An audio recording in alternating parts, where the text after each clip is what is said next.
Let's take a moment today to figure out exactly how to check a developer in Bali before you invest your money in their project. This topic is very important because a large number of investors, acting on their own and without proper understanding, end up investing their money in real estate markets. Bali, Thailand, Dubai, and so on. Markets where they don't live, aren't present, and don't understand, yet they invest their money there.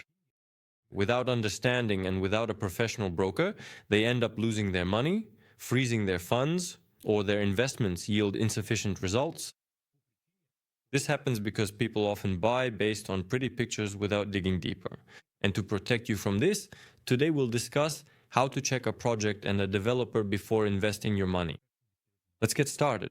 By watching this video to the end, you'll clearly and step-by-step understand how to check a developer, what risks developers often hide, and how you can uncover them yourself. I'll give you a checklist of 140 points that we at True Real Estate use to vet developers. And I'll tell you even more. Out of 120 developers we've checked, only a few have passed our inspection. Only 7? And by the way, recently one of them we put on the blacklist and excluded. At the moment, there are 6 developers and their projects that we are currently working with. And by the way, it's not always because of safety issues, poor quality, or reasons like that. Often it's because the financial model doesn't add up, and the developer is selling their property at an inflated price. And they set overly optimistic rental forecasts. When we recalculate our own financial models, we realize that this financial model doesn't work out. This is the most common reason for rejection. The developer chose the wrong location or picked a concept that won't be in high demand, and as a result, it will rent out cheaply. Accordingly, the investor won't get good returns. So all these reasons are the main ones. And of course, there are a number of developers who have issues with documentation, problems with location, problems with construction quality, and so on. But this reason is the least common. I think such projects make up about 20%. Most often it's the financial model that doesn't add up. But today we will focus on the least common, yet the most important reason for rejection: quality, documentation. So how exactly can you check a developer and make sure that both they and their projects are safe? So the first section, which I'd like to highlight right at the beginning, is documents and land and checking the company's registration. Who owns the land and has the land been paid for? Yes, so all these issues are resolved through a legal due diligence process, which you absolutely must carry out with your agent, who should provide you with a professional lawyer. The lawyer submits a notarial request and independently checks all the documents related to the project, then provides you with a conclusion. Often, this conclusion runs into hundreds of pages, where every document is thoroughly examined. Part of this process you can do yourself, which is exactly what we at True Real Estate do, that is, the basic scoring and initial checks. We do this ourselves because we have the necessary expertise. Basically, these are the same tools that lawyers use. The only thing we can't do ourselves is submit notarial requests, which of course must be done by a lawyer. And when a lawyer contacts a notary, the notary submits the notarial request. That's clarified. All documentation must be present in the project, and these documents must be in order. There have been cases. A truly amazing story when an investor did their own due diligence, tried to figure things out with ChatGPT, and everything seemed to check out. Yes, everything looked great. Everything was fine. Then, after all, he came to me personally. He's a friend of mine, an acquaintance, Valentin. He said, "I've checked everything. It all seems fine, but I have this feeling something is bothering me." To make a long story short, do you know what it turned out to be? The developer had provided documents for the current project, but the land documents were for a different plot of land. And a notarial, professional, proper due diligence revealed this. The location, the point, was indicated incorrectly. It was not the right project. When you conduct your own check, you need to understand that you might not catch such nuances, and you could make a mistake. And in fact, we ended up saving several $100,000 for that investor and for the agent whose client it was, simply by checking and showing him that this was in fact outright fraud. The developer had simply provided forged documents. There have been cases, some truly astonishing stories. Some of our colleagues who were not acting in good faith, of course I won't name names, that will remain on their conscience. When they were selling a project to an investor, who later came to us and told us this story. When they were selling the project, there was a villa and in front of it, a plot of land, just an empty lot. And the investor asked whether anything would be built on that land, what kind of land it was, what its designation was, whether it had been sold, and if something would be constructed there or not, because I don't want the view from my villa to be blocked. Just so you understand, this agency forged documents, made a cutout from the OSS system. This land is in Bukit, so all this information is publicly available. It showed that the designation of the land in front of his villa was a green zone, meaning nothing would be built there. When he saw that, he thought, great, awesome, so with a high probability, nothing will be built in front of his villa.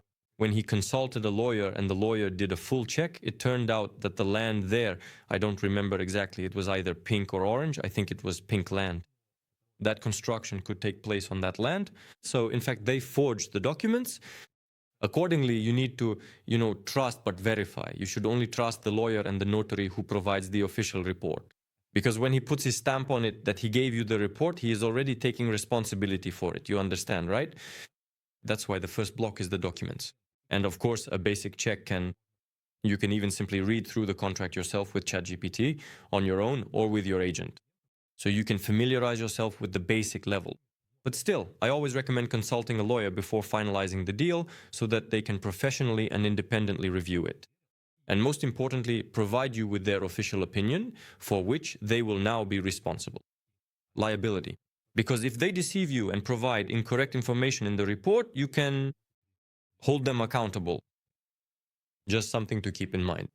Second, licenses and permits. You need to understand how this developer is going to build. Is it their own construction crew, their own development company, their own construction company? These are all different things. Or are they hiring contractors? Who is the general contractor, who is responsible for technical supervision of the project, and so on. All these details need to be clarified. The PBG construction permit is very important. Obtaining it is quite lengthy and complicated, and often projects start being sold even before the PBG is obtained. But submitting the application for the PBG, that step of applying for the PBG, is a very important stage. Why? Because when you submit the application, your project and your project documentation, the entire project, it's a lot of work, a lot of documents that need to be gathered and submitted to obtain the construction permit. But if they have already accepted the application, it means that basically your documents have been checked and many processes have already been completed automatically when applying for the PBG. By the time you receive the application number, the project has already passed through several stages. This is good. It's a key milestone after which you can already invest. Again, it's important to look at the contracts. If the contract does not specify guarantees for obtaining the PBG, and for example, a refund or some penalties if the developer does not receive the PBG within a certain period, or other settlement mechanisms, then such a contract should not be signed. But if these points are taken into account, you trust this developer, they have experience, a reputation, and so on, then of course that's a fact. You just need to make sure this is provided for. Often people don't even realize this. Next, the financial stability of the developer. A very important factor. If they have money, if they don't have money at the moment, where will they get it to complete the project? Let me give you an example from one of the projects of our developer partner with whom we collaborate.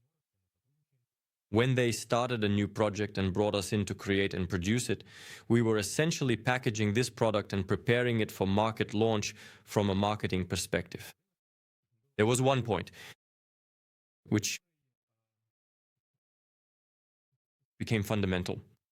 We told him, look, either you include a clause in the contract stating that regardless of sales, the market situation, and so on, you are obligated, no matter how many units are sold, you are required to complete construction with your own funds. In other words,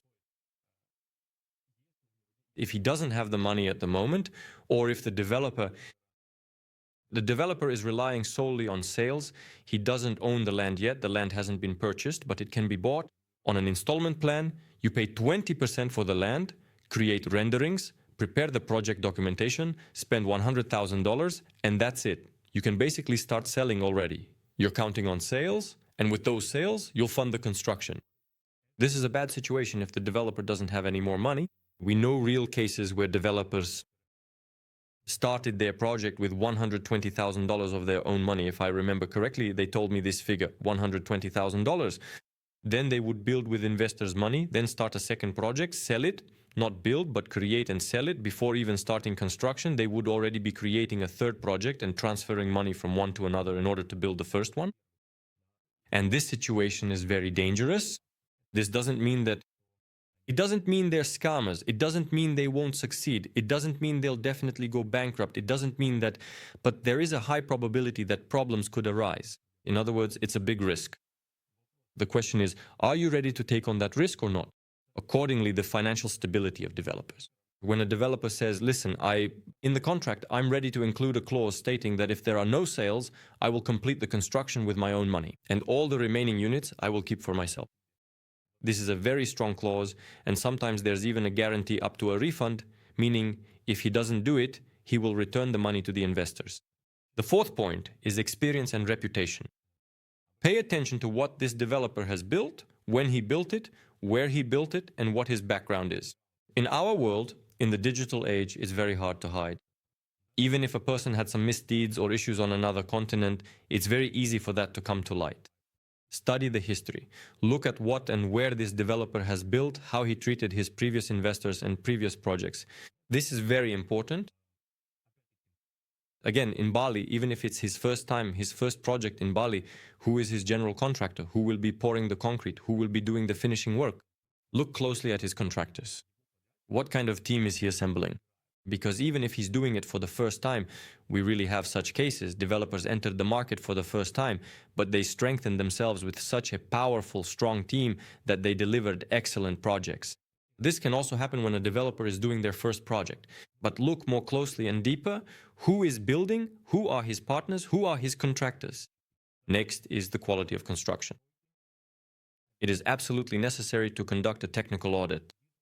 In our company, at True Real Estate, we consistently carry out comprehensive and detailed monthly technical audits of the projects in which our investors, as well as we ourselves acting as investors, have invested. This is a 30 to 40-page document with photographs listing all defects and comments at every stage of construction, starting from the preparation, from the site preparation to site reinforcement, if it's a slope or a cliff, and finishing with interior works, chips, various mistakes, defects, and so on. Yes, so indeed, it's hard work. We have a dedicated employee who handles this, a professional, a construction specialist with over 10 years of experience in the industry. So this is a true specialist, someone in our company whose sole responsibility is conducting technical audits for our investors. And it's very important. Pay attention to quality. Often, investors don't understand quality.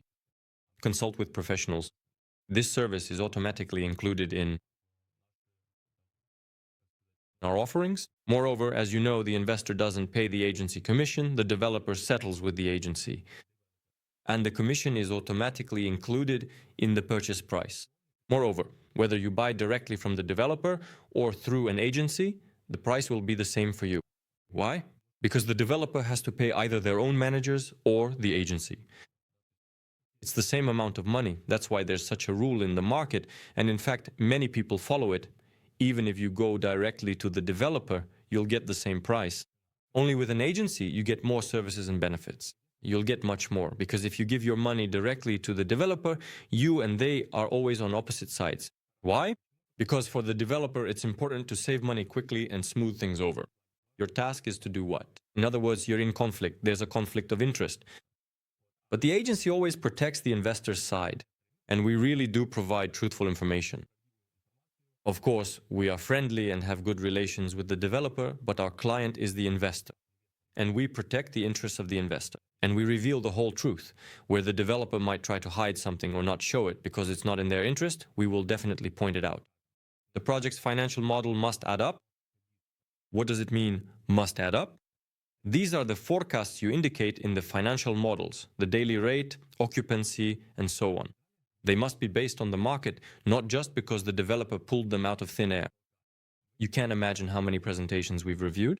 That's hundreds of presentations from different developers, different projects, and only a few of them have justification and supporting arguments. And you know, it's really funny when a real case A developer approached us and asked for feedback on his presentation.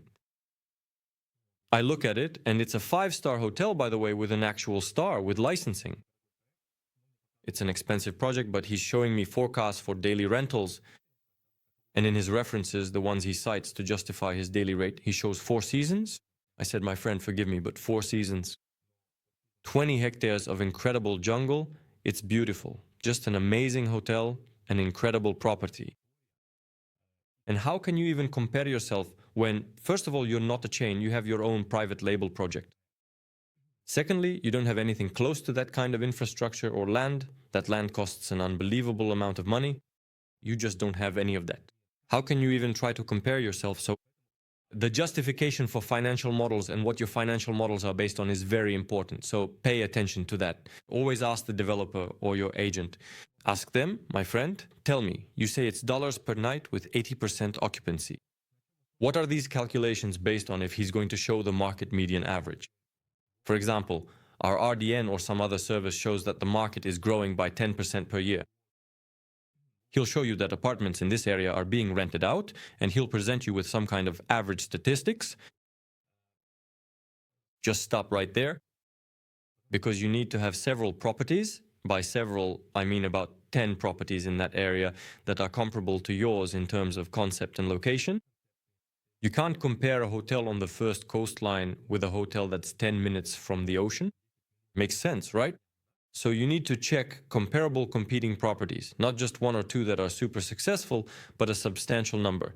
And look at the actual figures. And not just for the peak season, like August, December, or January. You should look at the median, the annual median. Price ranges can go from $90 to $200 during the week, for example, during New Year's week. That's when people overpay huge amounts of money. Or there are Muslim holidays when prices triple, but these are spikes. And if an agent takes this 1-week spike and presents it as the market situation, that's data distortion. You need to look at the annual median. The 7th point I want to highlight is management and guarantees. Who will be renting out your property? There are 2 most important blocks of factors in real estate investment. The first block is investment security, and the second is profitability. So the developer is responsible for security. What land was chosen, how the documents were processed, the quality of construction, and so on. In other words, this affects the safety and preservation of your investments. And profitability is influenced by the management company. The company that will rent out your property and attract tourists and provide service ensure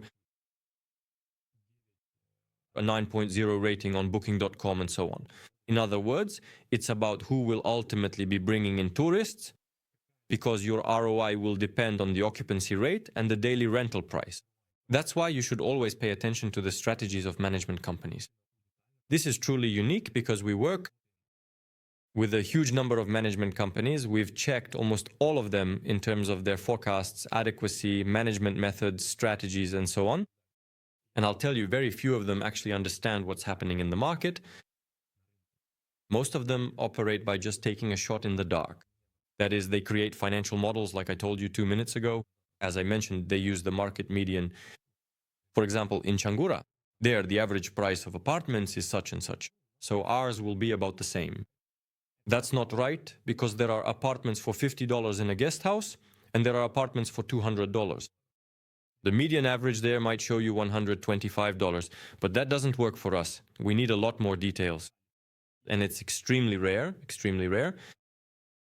that management companies can justify their financial models. We, as a real estate agency, strictly speaking, as is customary in the Bali real estate market, are not supposed to be doing this or even getting into it at all.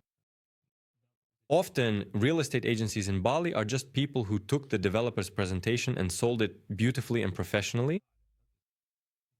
This kind of expertise is not part of a typical agency's responsibilities. But at True Real Estate, we're not a typical agency, we're financial consultants. We are high-level specialists who understand every aspect of development, starting from the documentation and ending with construction quality. I can personally access the system and check the land designation, regulations, and all land-related standards. How many floors can be built? What is the building density, the building footprint, the CAF, and all the coefficients? I can check all of this. I personally understand it, and my team understands it as well. Very few agents even think about this at all. So our financial model, if I remember correctly, there was only one case when we actually took a developer's financial model and used it in our work. In most cases, almost always, we take the financial model from the developer and the management company, and we say, guys, you did a good job, but this is incorrect. And we create our own models and compare them. If the management company has a more or less adequate direction, they understand what they're talking about, how they manage things, then we take the project on. We turn down a lot of projects because even though the project is great, the location is great, the concept is great, everything seems fine, the management company either lacks experience or simply doesn't understand what they're doing. And I understand that even a great project, a good project, can be ruined by a bad management company. Friends, value your money, value your time, and contact True Real Estate for a consultation. If you want to invest in real estate in Bali professionally and safely, reach out to our company. Our professional investment broker will get in touch with you and provide a consultation. You can find the 140 points, the criteria by which we conduct a detailed audit of each project with our broker. Goodbye, everyone.